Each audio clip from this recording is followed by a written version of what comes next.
Contentment. Contentment is not an innate virtue. It is acquired through great resolution and diligence in conquering unruly desires. Hence it is an art which few study.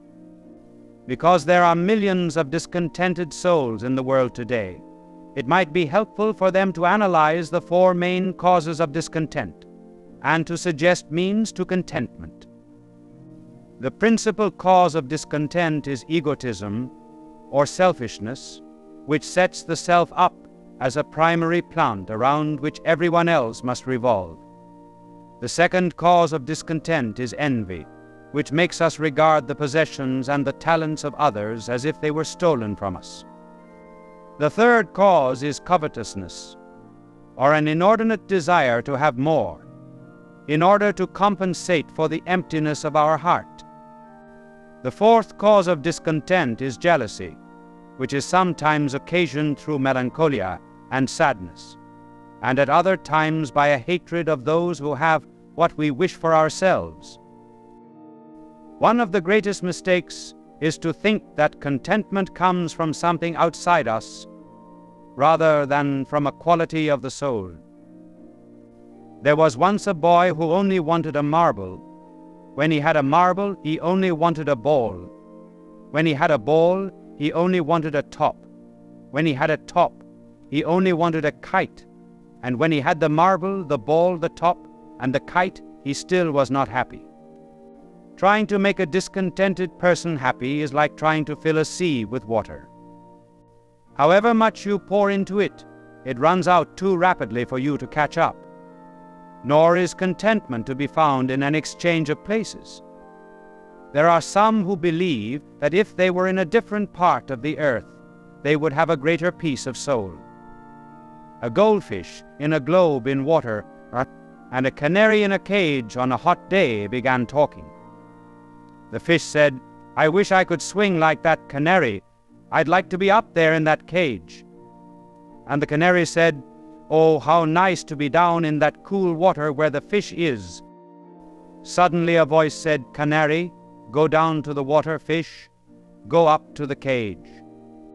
Immediately they exchanged places, but neither was happy, because God originally had given each a place according to his ability, one that best suited his own nature.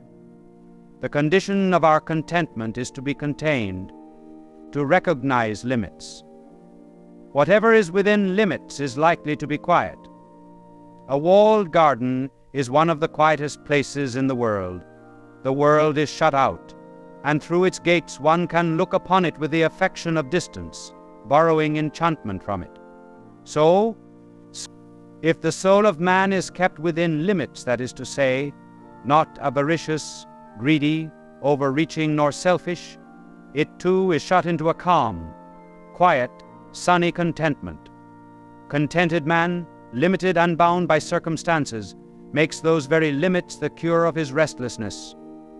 It is not to the point whether a garden has 1 acre or 3, or whether or not it has a wall. What matters is that we shall live within its bounds, whether they be large or small, in order that we can possess a quiet spirit and a happy heart. Contentment, therefore, comes in part from faith. That is, from knowing the purpose of life and being assured that whatever the trials are, they come from the hand of a loving Father. Secondly, in order to have contentment, one must also have a good conscience. If the inner self is unhappy because of moral failures and unatoned guilt, then nothing external can give rest to the spirit. A third and final need is mortification of desires, the limitation of delights. What we overlove, we often overgrieve. Contentment enhances our enjoyment and diminishes our misery. All evils become lighter if we endure them patiently, but the greatest benefits can be poisoned by discontent. The miseries of life are sufficiently deep and extensive, without our adding to them unnecessarily. Contentment with our worldly condition is not inconsistent with the desire for betterment.